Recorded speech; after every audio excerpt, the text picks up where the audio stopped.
বাংলাদেশ সেনাবাহিনীর প্রধান জনাব ওয়াকারুজ্জামান কঠিন পরিস্থিতিতে, নজিরবিহীন কঠিন পরিস্থিতিতে। দর্শক, আমরা বলছি না যে বাংলাদেশ সেনাবাহিনী কঠিন পরিস্থিতিতে, সেনাপ্রধান ব্যক্তি হিমসেলফ কঠিন পরিস্থিতিতে। নেপথ্যের মূল কারিগর বাংলাদেশের এই মুহূর্তে প্রভাবশালী এবং সবচাইতে জনপ্রিয় ফিগারদের মধ্যে অন্যতম, দেশপ্রেমিক অ্যাক্টিভিস্ট। তাকে অ্যাক্টিভিস্ট বলবো না কি বলবো বুঝতে পারছি না। আপনি নানান বিশেষণে তাকে ভূষিত করতে পারেন। শ্রদ্ধেয় পিনাকি ভট্টাচার্য দাদা। সেনাপ্রধান ওয়াকারুজ্জামানকে একটি হুঁশিয়ারি দিতে চাচ্ছি। ওয়াকারুজ্জামান সাহেব, আপনাকে কিন্তু আমরা একটু ভদ্র মানুষ মনে করে ভদ্রতা দেখিয়ে আপনি কিন্তু আমাদের সাথে একটু মিশে গিয়েছিলেন প্রায় 7 মাস। 7 মাস পরে হাসনাত আব্দুল্লাহ কিন্তু আপনার মুখোশ উন্মোচন করে দিয়েছে। মানে প্রেক্ষাপটটা একটু কেমন জানি হয়ে গেছে।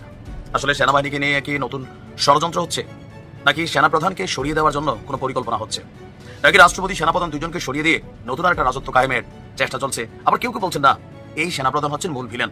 তো এই কেউ কেউ কারা? জাতীয় নাগরিক পার্টির যারা রাজনৈতিক নেতারা আছেন, পাশাপাশি সরকারের মধ্যে থাকা আসিফ মাহমুদ আছেন, সার্জিস আছেন, হাসনাত আছেন, তারা এক ধরনের বক্তব্য দিচ্ছেন এবং তাদের যারা অনুসারীরা আওয়ামী লীগকে ইস্যুতে এই মধ্যে জানাতে রাজনৈতিক মাত্রা আবারও গরম হয়ে উঠেছে। ছাত্ররা তো কিছুই করতে পারলো না। রাষ্ট্রপতিকে সরাইতে চাইলো, সেটা পারলো না। সংবিধান বদলাইতে চাইলো, সেটা পারলো না। স্থানীয় নির্বাচন চাইলো, সেটা পারলো না। আওয়ামী লীগকে ঠেকাইতে চাইলো, সেটাও পারলো না। কোনো কিছুই তো পারতেছে না। জুলাইয়ের গণ অভ্যুত্থান কি ব্যর্থতার দিকে যাচ্ছে? আমরা এমন কিছু করব না যেটা বাংলাদেশকে আরো আনস্টেবল একটা সিচুয়েশনে নিয়ে যাবে। এতে কোনো সন্দেহ নেই, শেখ হাসিনার পতন এবং পালিয়ে যাওয়ার সময়টা আবার তারপরে অনেক ঘোলাটে পরিস্থিতি তৈরি হয়েছিল। খুবই স্বাভাবিক, এটা একেবারেই অস্বাভাবিক কোনো ব্যাপার না। এই ধরনের প্রেক্ষাপটে এটা ঘটাটাই বড় প্রত্যাশিত। সেই জায়গায় দাঁড়িয়ে আমরা আসলে ঠিক কিভাবে এটাকে দেখবো, সবাই কে কি রোল প্লে করেছেন, সেটার রিয়াকশনে আমাদের কি করা দরকার, 7 মাস পরে এসেও আমার মনে হয় না এটা আমাদের কাছে খুব স্পষ্ট এখনো হয়েছে। এটা যদি হয়েও থাকে, আমি সেটাও যদি কেউ মনে করেন যে আমরা কাউকে ভিলেন মনে করছি, কাউকে ভিলেন বানানোর চেষ্টা করি, যেভাবেই দেখি না কেন, এই মুহূর্তে আমাদের আসলে একটা সাংঘর্ষিক পরিস্থিতিতে যাওয়াটা সবচেয়ে খারাপ হবে। দর্শক শ্রোতা, বর্তমান দেশের ভয়ঙ্কর পরিস্থিতি নিয়ে নতুন একটা ভিডিওতে আপনাদের সবাইকে স্বাগতম। নতুন একটা ভিডিও নিয়ে চলে আসলাম আপনাদের সম্মুখে। প্রিয় দর্শক শ্রোতা, দেশের বর্তমান পরিস্থিতি কি এটা আমার আপনার সকলেরই খুব ভালো করেই জানা। এমতো পরিস্থিতিতে খুবই গরম গরম কয়েকটা খবর নিয়ে আপনাদের সম্মুখে হাজির হয়েছি। যেই খবরের বিশেষ অংশগুলো আপনারা ভিডিওর শুরুতেই মূল অংশগুলো আপনারা দেখছেন, তো দেখেই তো বুঝতে পেরেছেন যে আসলে আজকের এই ভিডিওটি কতটুকু গুরুত্বপূর্ণ হতে চলেছে। তাই সবাইকে বলবো যে আপনাদের ধৈর্য সহকারে আজকের এই ভিডিওটি আপনাদেরকে দেখতে হবে এবং সম্পূর্ণ ভিডিওটি দেখে আপনাদের মন্তব্য জানাতে হবে। তো চলুন তাহলে আর কথা না বাড়াই, একটা লাইক দিয়ে বিস্তারিত সবগুলো ভিডিওর আলোচনাগুলো আমরা আগে শুনে আসি। বাংলাদেশ সেনাবাহিনীর প্রধান জনাব ওয়াকারুজ্জামান কঠিন পরিস্থিতিতে, নজিরবিহীন কঠিন পরিস্থিতিতে। দর্শক, আমরা বলছি না যে বাংলাদেশ সেনাবাহিনী কঠিন পরিস্থিতিতে, সেনাপ্রধান ব্যক্তি হিমসেলফ কঠিন পরিস্থিতিতে। নেপথ্যের মূল কারিগর বাংলাদেশের এই মুহূর্তে প্রভাবশালী এবং সবচাইতে জনপ্রিয় ফিগারদের মধ্যে অন্যতম, দেশপ্রেমিক অ্যাক্টিভিস্ট। তাকে অ্যাক্টিভিস্ট বলবো না কি বলবো বুঝতে পারছি না। আপনি নানান বিশেষণে তাকে ভূষিত করতে পারেন। শ্রদ্ধেয় পিনাকি ভট্টাচার্য দাদা। জামাত, ডক্টর ইউনূস সরকার, এনসিপি, ছাত্র জনতা, আপামর জনসাধারণ জেগে উঠেছে। অ্যাজ ইফ জনগণ ভার্সাস সেনাপ্রধান মুখোমুখি। জনগণের মুখোমুখি দাঁড়িয়ে সেনাপ্রধানের কোনো খায়েশ পূরণ হবে না।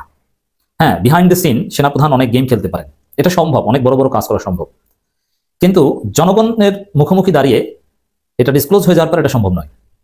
এখন সেনাপ্রধান জনগণের মুখোমুখি দাঁড়িয়ে গেছে। এখন সেনা লীগ বলে মানুষ সেনাবাহিনীকে কটাক্ষ করছে এবং মসজিদ থেকে অনেকে নাকি মিছিল বের করার উদ্যোগ নিচ্ছে সেনাপ্রধানের বিরুদ্ধে। আমি এটা বিরোধিতা করি। আমি মনে করি আমরা যে সমালোচনা করছি, জনগণের মতামতটা সেনাপ্রধান বুঝুক, সেটা বুঝে তিনি আমলে নিয়ে তিনি দায়িত্বে থাকুক, দ্যাটস ইট। পাবলিক পারসেপশন তিনি উপলব্ধি করুক। সরকার ডেফিনেটলি তাকে বিভিন্ন মেসেজ দিচ্ছে। এতটা কঠিন পরিস্থিতিতে কিংবা বিব্রতকর পরিস্থিতিতে সেনাপ্রধান আগে পড়েননি। হ্যাঁ, পিনাকি ভট্টাচার্য তাকে অনেক আগেই ধরেছিল, কিন্তু পিনাকি একা ধরেছিল। কিন্তু এখন দেখেন, যেই জামাত ইসলামের আমির সেনাপ্রধানকে দেশপ্রেমিক, সেনাবাহিনীকে দেশপ্রেমিক সার্টিফিকেট দিল, সেই আমির এখন ইনিয়ে বিনিয়ে সেনাপ্রধানের বা সেনাবাহিনীর যে আওয়ামী পুনর্বাসনের তৎপরতা তার বিরুদ্ধে কঠিন অবস্থান জানান দিয়েছে যে আওয়ামী লীগের চ্যাপ্টার ক্লোজড, কেউ পুনর্বাসনের চেষ্টা করবেন না। এই বার্তা কিন্তু আমিরে জামাতের, এই বার্তা কিন্তু সেনাবাহিনী প্রধানের বিরুদ্ধে। কারণ আমিরে জামাত কোন প্রেক্ষাপটে এই হুঁশিয়ারি দিয়েছেন? যখন মানুষ বা রাজনীতিতে সেনাপ্রধানকে সন্দেহ করা হচ্ছে, হাসনাত আব্দুল্লাহরা যখন জানিয়ে দিয়েছে যে সেনাবাহিনী তাদেরকে আপোস করতে বলছে, আওয়ামী লীগকে গ্রহণ করতে বলছে। দর্শক, এনসিপিও কিন্তু মাঠে নেমেছে। তারা ক্যান্টনমেন্টের বিরুদ্ধে স্লোগান দিচ্ছে যে ক্যান্টনমেন্টের কোনো ষড়যন্ত্র বাস্তবায়ন হতে দিব না। শুধু এখনকার না, সে আগে ক্যান্টনমেন্ট থেকে যত ষড়যন্ত্র হয়েছে তার বিরুদ্ধেও এনসিপি কথা বলা শুরু করেছে।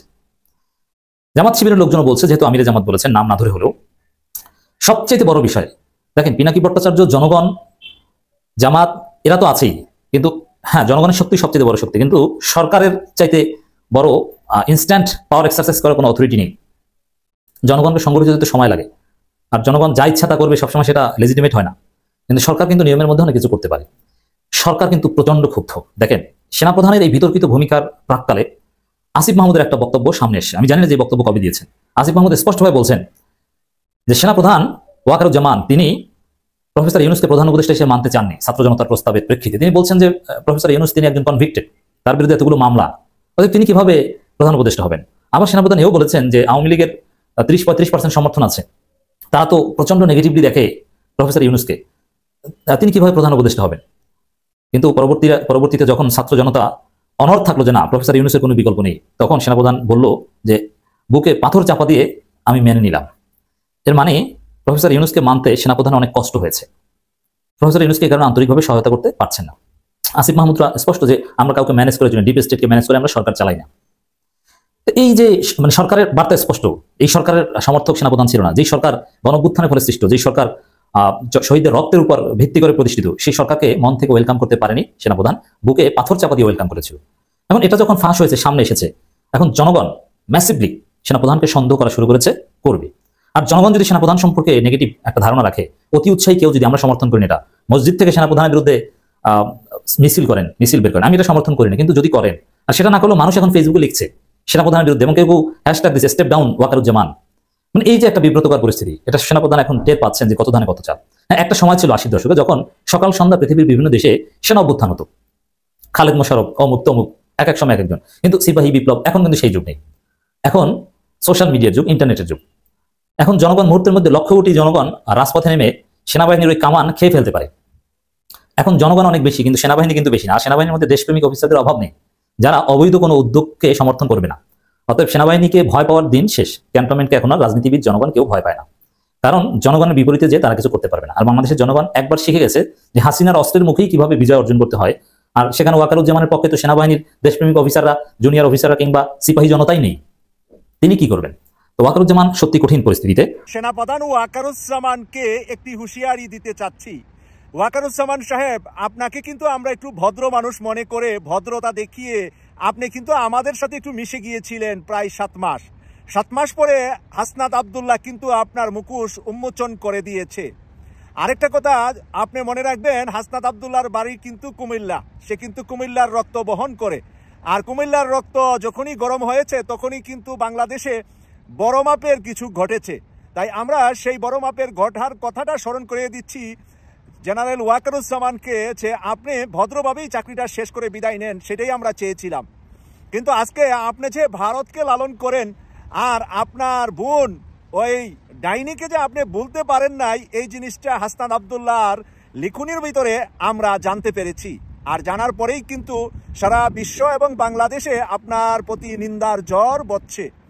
আজকে নিন্দার ঝড় বয়েছে গত রাত থেকে ঢাকা বিশ্ববিদ্যালয় এবং আজকে রাজপথে। আমরা দেখলাম বাইতুল মুকাররমের চতুর্পাশে আপনি সেনাবাহিনী মোতায়েন করেছেন, কারণ আপনার বিরুদ্ধে আন্দোলন হবে আজকে জুম্মার পরে আপনি শুনতে পেরেছিলেন। আমি জেনারেল ওয়াকারুজ্জামানকে বলি, আমাদের হাসনাত আব্দুল্লাহ আছে, আমাদের ডক্টর পিনাকি ভট্টাচার্য আছে, আমাদের কিন্তু সাংবাদিক ইলিয়াস হোসেন আছে, আমরা কিন্তু মরি নাই।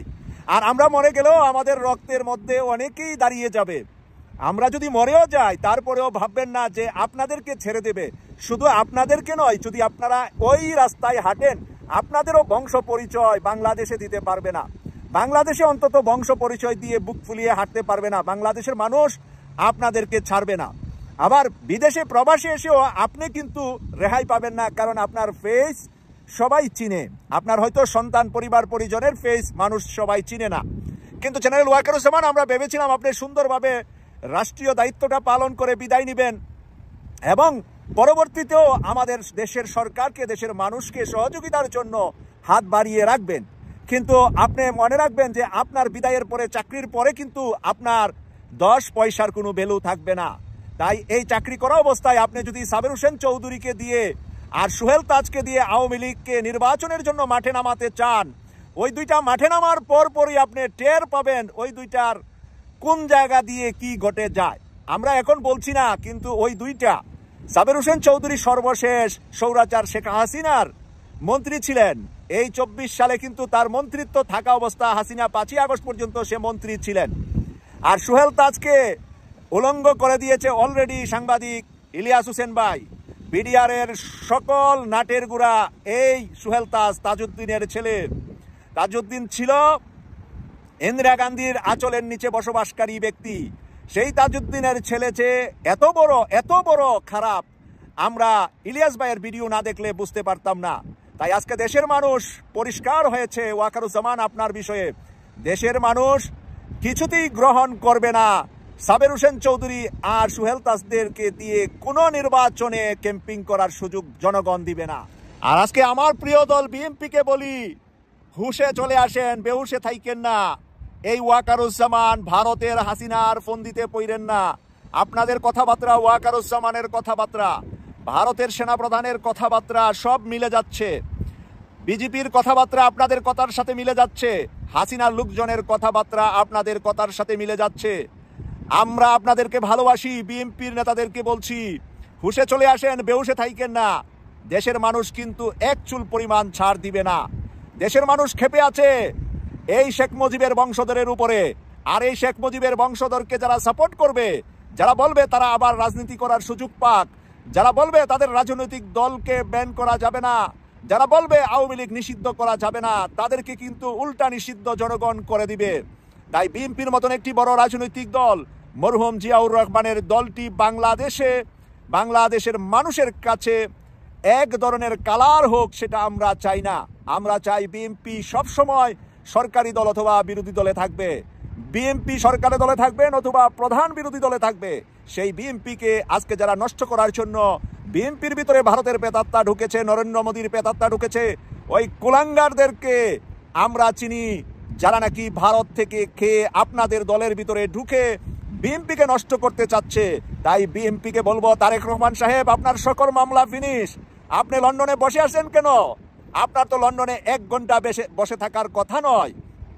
স্বৈরাচার পালিয়ে গেছে, 7 মাসের বেশি সময় হয়েছে। আর গতকাল আপনার সকল মামলা থেকে আপনাকে মুক্ত করা হয়েছে। আপনি এখনো লন্ডনে বসে থাকলে বিএনপির অস্তিত্ব নষ্ট করে ফেলবে বর্তমানে যারা বিএনপির লিডারশিপে বাংলাদেশে আছে। আপনি গেলে সেখানে আমরা আশা করি সেই সমস্যাগুলোর সমাধান হবে। আর তারেক রহমান সাহেব, আপনি না যাওয়ার কারণে মানুষ কিন্তু নানা কথাবার্তা বলা শুরু করে দিচ্ছে। এখন সকল মামলা উঠে গিয়েছে। এখন যদি আপনি আপনার মাঠে না যান, মাঠে যাওয়ার সাহস না পান, তাহলে আপনি বাংলাদেশ কিভাবে পরিচালনা করবেন? ভারতের মুখামুখি আপনি কিভাবে হবেন? আপনি কিভাবে প্রধানমন্ত্রী হয়ে নরেন্দ্র মোদীর মুখামুখি, নরেন্দ্র মোদীর চোখে চোখ রেখে কথা বলবেন? আপনার সকল মামলা উত্তোলনের পরেও যদি আপনি লন্ডনে বসে থাকেন আর আপনার কর্মী বাহিনীরা যদি রাজনীতি করতে হয়, তাহলে এমন নেতার মূল্যায়ন কতটুকু আপনার কর্মী বাহিনী করবে? আমরা জিয়াউর রহমানকে দেখেছি জীবনের শেষ দিন পর্যন্ত মানুষের জন্য কাজ করে গিয়েছেন, কখনো মানুষের কাছ থেকে দূরে ছিলেন না। আপনি সেই জিয়াউর রহমানের ছেলে, এবং আপনার মা বেগম খালেদা জিয়া বড় সমস্যায় পড়েছে, কিন্তু দেশ ছেড়ে পালায় নাই। আর সেই মায়ের ছেলে হয়েও যদি আপনি এভাবে এখনো লুকিয়ে থাকেন, দেশে গিয়ে ওপেন রাজনীতি না করেন, তাহলে এই গোপন রাজনীতি, অডিও রাজনীতি, ভিডিও কলের রাজনীতিতে কিন্তু আপনার প্রধানমন্ত্রিত্ব হওয়ার স্বপ্ন থেকে যাবে। হঠাৎ করে গতকালকে থেকে প্রেক্ষাপটটা একটু কেমন জানি হয়ে গেছে। আসলে সেনাবাহিনীকে নিয়ে কি নতুন ষড়যন্ত্র হচ্ছে, নাকি সেনাপ্রধানকে সরিয়ে দেওয়ার জন্য কোনো পরিকল্পনা হচ্ছে, নাকি রাষ্ট্রপতি সেনাপ্রধান দুজনকে সরিয়ে দিয়ে নতুন একটা রাজত্ব কায়েমের চেষ্টা চলছে? আবার কেউ বলছেন না, এই সেনাপ্রধান হচ্ছেন মূল ভিলেন। তো এই কেউ কারা? জাতীয় নাগরিক পার্টির যারা রাজনৈতিক নেতারা আছেন, পাশাপাশি সরকারের মধ্যে থাকা আসিফ মাহমুদ আছেন, সার্জিস আছেন, হাসনাত আছেন, তারা এক ধরনের বক্তব্য দিচ্ছেন, এবং তাদের যারা অনুসারীরা আওয়ামী লীগকে ইস্যুতে এই মধ্যে জানান যে রাজনৈতিক মাত্রা আবার গরম হয়ে উঠেছে। 5ই আগস্টের আগে সেনাপ্রধানের ভূমিকা কি ছিল? ডক্টর মোহাম্মদ ইউনূসকে প্রধান উপদেষ্টা হিসাবে আসিফ বলছিল যে বুকে পাথর চাপা দিয়ে রাখে সেনাপ্রধান বলেছিলেন যে আমি এই সিদ্ধান্ত মেনে নিচ্ছি। আবার হাসনাদের যে দীর্ঘ স্টেটাস, যে ক্যান্টনমেন্ট থেকে সেনাবাহিনী থেকে তাকে চাপ দেওয়া হচ্ছে, ইউ পিপল আর নাথিং, ব্লা ব্লা ব্লা, আমরা শুনলাম। 11ই মার্চ থেকে নাকি তাদেরকে চাপ দেওয়া হচ্ছে। প্রশ্ন হচ্ছে আজকে 21শে মার্চ, কেন এতদিন পর্যন্ত আমরা বিষয়টা জানতে পারলাম না? নাকি আবারও 32-এর ধানমন্ত্রীর সেই বাড়ি ভাঙার মতন হঠাৎ করে পিনাকিদা বা আরো যারা আছেন তাদের একটা পরিকল্পনা সফল হতে যাচ্ছে? মানুষ আসলে এদের কারো বিশ্বাস করবে, কারো করবে না, একটা কনফিউশন আছে। আমরা দেশপ্রেমিক সেনাবাহিনীকেও বিশ্বাস করতে পারি না কোন ষড়যন্ত্রের জাল রচিত হচ্ছে। তবে এই টোটাল অ্যাক্টিভিটিস গতকাল থেকে যেটা হয়েছে, ডক্টর মোহাম্মদ ইউনূস যখন বললেন যে আওয়ামী লীগকে নিষিদ্ধ করার পরিকল্পনা এই সরকারের নেই। এরপর দেখলাম ডক্টর মোহাম্মদ ইউনূসের বিরুদ্ধেই ঢাবিতে রাতারাতি বিক্ষোভ শুরু হয়ে গেল। এরপর হাসনাত একটা স্ট্যাটাস দিয়ে বসলো, আর এরপরই দিনভর সেনাপ্রধানকে নিয়ে নানা আলোচনা চলছে। এই হাসনাত সার্জিদের উপর রাইট নাও বাংলাদেশের অধিকাংশ মানুষের আর বিশ্বাস নেই, কারণ এদের বিভিন্ন কর্মকাণ্ডে এদের যারা অনুসারী বা যাদেরকে দিয়ে এরা বৈষম্য বিরোধী বলেন, এনসিপি বলেন, তারপর হচ্ছে সমন্বয়ক বলেন, এরা নিজেরা এখন মারামারি করছে, বিভাজিত হয়ে গেছে। রাজনৈতিক দলকে গঠন করতে গিয়ে এদের নানান অ্যাক্টিভিটির সামনে আসছে। উপদেষ্টা আসিফের নামে সাংবাদিক রিয়াজ শত কোটির দুর্নীতির একটা অভিযোগ প্রমাণ তথ্য দিয়ে দিলেন। আরো বাকিদের সম্পর্কে নানান তথ্য আসছে, বন্যার টাকা নিয়ে প্রশ্ন আছে, এদের অ্যাক্টিভিটিস নিয়ে প্রশ্ন আছে, প্রত্যেকটা রাজনৈতিক দলকে নিয়ে প্রশ্ন আছে, এদের ভূমিকা। তো এই যে টোটাল অ্যাক্টিভিটিতে আমরা আসলে কারে বিশ্বাস করবো? জনগণের অনুভূতি নিয়ে মোটামুটি এরা খেলছে ভালোই, আবার জনগণও আওয়ামী লীগের ফেসিজমের বিরুদ্ধে রাজপথে রুখে দাঁড়িয়েছিল, এটাও সত্য। তবে এদের ডাকে হোক, নিজেদের প্রয়োজনে হোক, সময়ের প্রয়োজনে হোক, 5ই আগস্ট একবার ঘটেছে। এখন এই মুহূর্তে পরিবর্তিত যে সিস্টেম, এখানে এসে সেনাপ্রধানের জন্য যেই পরিস্থিতিটা তৈরি করা হচ্ছে, ডক্টর ইউনূস সরকারকে এই সিদ্ধান্ত নেবেন যে সেনাপ্রধানকে তিনি বরখাস্ত করবেন। ডক্টর ইউনূসের কি ক্ষমতা আছে? নাই। এই ক্ষমতা রাষ্ট্রপতির। রাষ্ট্রপতির বরখাস্ত করার জন্য উপদেষ্টা পরিষদ বা আরো যে সিস্টেম আছে সেই সিস্টেম কি কার্যকর হবে? দেশকে যে কে কোথায় নিয়ে যাচ্ছে আমরা আমজনতা বোঝানো বড় কষ্টকর। রাইট নাও এই এনসিপি বলেন, এদের প্রতি জনগণের আস্থা 70% পিপলের নাই।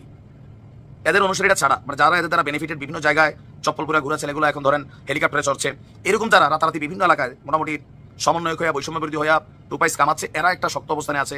আবার যারা ভাগে পাচ্ছে না, এরা এদেরকে পাইলে তোলাইতে ধরছে, রাজনৈতিক দলগুলো এদেরকে প্রতিহত করছে, বিএনপি অবস্থানে স্পষ্ট করছে। সব মিলিয়ে আমরা কাকে বিশ্বাস করবো? দেশকে আবার একটা সংকটের দিকে যাচ্ছে, সেনাপ্রধান কি আসলে ক্ষমতা হারাতে যাচ্ছেন? আজ সকালের ভিডিওতে আমি প্রধান উপদেষ্টার আওয়ামী লীগ নিষিদ্ধ না করার যে বক্তব্য আছে সেটার প্রতিক্রিয়া নিয়ে কথা বলেছিলাম তার বিরুদ্ধে মাঠে নামানামি কি হবে, বিশেষ করে যারা রাজনীতি করছেন, বিশেষ করে আরো যদি স্পেসিফিকলি বলি, একটা নতুন দল এনসিপি, তাদের রাজনীতির একদম কোরে আছে আওয়ামী লীগকে নিষিদ্ধ করা। কিন্তু এখন সময় যেতে যেতে দেখা গেল পরিস্থিতি আরো অনেক বেশি ঘোলাটে হয়ে উঠছে। আমি ঘোলাটে শব্দটাই ব্যবহার করছি।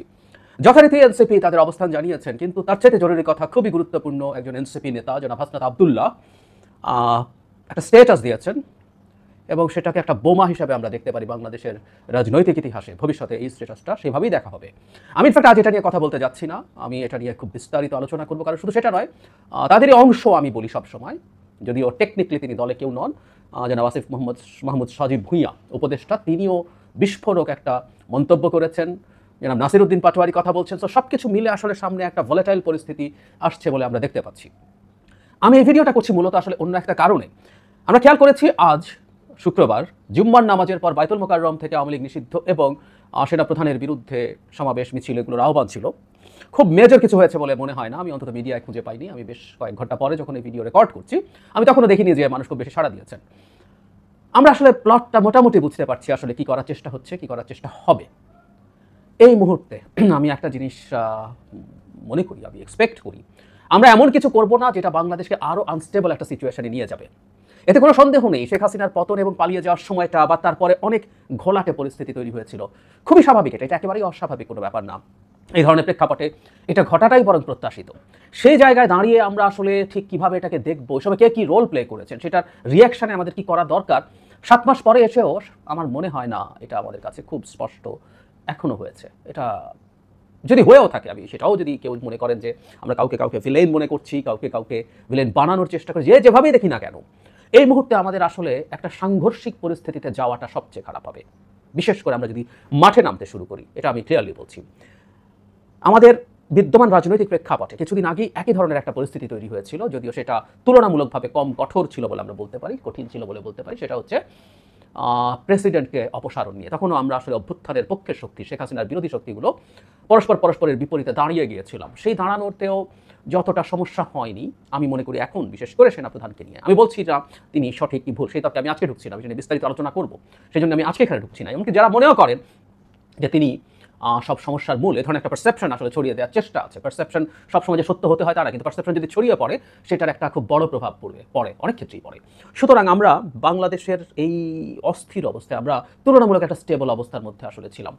সেই স্টেবল অবস্থায় থাকা বা যে স্ট্যাটাস কো অন্তত আমাদের ছিল, এটা মধ্য দিয়েও যদি আমরা ধীরে ধীরে নির্বাচনের দিকে এগিয়ে যেতে পারতাম, সেটাও আমাদের জন্য খারাপ ডিল হতো না। কিন্তু পরিস্থিতি যা দেখা যাচ্ছে, পরিস্থিতি ঘোলাটে করে তোলার চেষ্টা হচ্ছে পরিকল্পিতভাবে। মানে এটা একেবারে খুব স্বতঃস্ফূর্ত ব্যাপার আমি একেবারেই মনে করি না। আমি এটা এক্সপেক্ট করি যে ঘটনা ঘটেছে তার প্রেক্ষাপটে আমরা অন্তত শান্ত থাকি, আমরা অন্তত প্রাথমিকভাবে অন্তত আলোচনার মধ্যে থাকি, আলোচনা হোক, তর্ক বিতর্ক হোক, হয়ে তারপর আসলে মাঠে কিছু করার প্রয়োজন আছে কিনা, মাঠের একটা ভলেটাইল পরিস্থিতি হওয়া দরকার কিনা, সেটা তারপর একটু সিদ্ধান্ত নিই। সো আমার অ্যাপিল আসলে একটু ধৈর্য ধরার। একটু ধৈর্য ধরার। আমরা ধৈর্য ধরেছি এবং আমরা দীর্ঘ সময় একটা স্বৈরাচারী শাসন ব্যবস্থার অধীনে থেকে, আমি প্রায় বলি কথাটা যে আমাদের মধ্যে এক ধরনের স্বৈরাচারী মানসিকতা ঢুকে যায়, এটাই হয়। So, আমরা অস্থির আছি, আমরা ইনটলারেন্ট আছি। এই সব কিছু থেকে একটু দম নিয়ে আমাদের একটু শান্ত থাকা দরকার। আমরা যে কোনো হঠকারী পদক্ষেপ নিয়ে এমন পরিস্থিতি যাতে সৃষ্টি না হতে দেই বলছি, কারণ আমরা অনেকেই জানবো না। আমরা আমাদের একটা সহি চিন্তা থেকে, একটা আন্তরিক চিন্তা থেকে, একটা আন্তরিক বুঝ থেকে আমরা নামতে পারি মাঠে, কিন্তু সেটাকেই হয়তো কেউ ব্যবহার করবে। বাংলাদেশের বিদ্যমান যে প্রেক্ষাপট আছে, আমরা অ্যাপারেন্ট একটা শান্ত অবস্থায় আছি, আমাদের কিছু সমস্যা আছে, কিন্তু আমরা ধাপে ধাপে ধীরে ধীরে নির্বাচনের দিকে এগিয়ে যাচ্ছি। এই প্রেক্ষাপটটা ভেঙে দেওয়ার চেষ্টা বেশ কিছু মানুষের আছে, আমরা যেন সেই ফাঁদে পা না দিই। শুরুতে বলেছিলাম, আবারও বলছি, আমি আসলে অপেক্ষা করতে চাই, কারণ হলো জনাব হাসনাত আবদুল্লাহর স্ট্যাটাসের সূত্র ধরে আর কি জিনিস এর রাতের মধ্যে আমাদের সামনে আসে, সব কিছু নিয়ে রাতে আমি একটা ভিডিও রেকর্ড করবো এবং আশা করি আগামীকাল সকালে সেটা পাবলিশড হবে। আমি আমারটাই অ্যাটলিস্ট আমি সেখানে বলার চেষ্টা করব। আপাতত প্লিজ আমরা কোনো হঠকারী সিদ্ধান্তে যাতে না যাই। আমি দেখলাম ফেসবুকে রীতিমতো ইভেন্ট তৈরি করা হয়েছে, সেনাপ্রধানের বিরুদ্ধে তারা যাবেন, মানে তার বিরুদ্ধে যাওয়া যাবে নাও তাও বলছি না, কেউ যদি মনে করেন যাওয়া দরকার আছে শেষ পর্যন্ত তারা যাবেন, কিন্তু আমি একটু দম নিতে বলছি। আমি প্রিয় দর্শক শ্রোতা, আশা করি সবগুলো ভিডিও আপনারা মনোযোগ সহকারে দেখেছেন এবং বিস্তারিত আলোচনাগুলো শুনেছেন। তো সবগুলো বিশ্লেষকের আলোচনা শোনার পরে, সব বিষয়ে জানার পরে আপনাদের কি মনোভাব সেটা অবশ্যই আজকের ভিডিওর কমেন্ট বক্সে জানিয়ে দিন। আর হ্যাঁ, যারা এখনও পর্যন্ত আমাদের এই চ্যানেলটি সাবস্ক্রাইব করেননি, প্রতিনিয়ত এ ধরনের সকল প্রকার নিত্য নতুন আপডেট খবরগুলো পেতে আমাদের এই চ্যানেলটি সাবস্ক্রাইব করে আমাদের সাথে থাকুন। আর ইতিমধ্যে যারা অলরেডি সাবস্ক্রাইব করে দিয়েছেন সকলকে অসংখ্য ধন্যবাদ জানিয়ে ভিডিওটা এখানে শেষ করছি। সে পর্যন্ত সবাই ভালো থাকবেন, সুস্থ থাকবেন। আল্লাহ হাফেজ।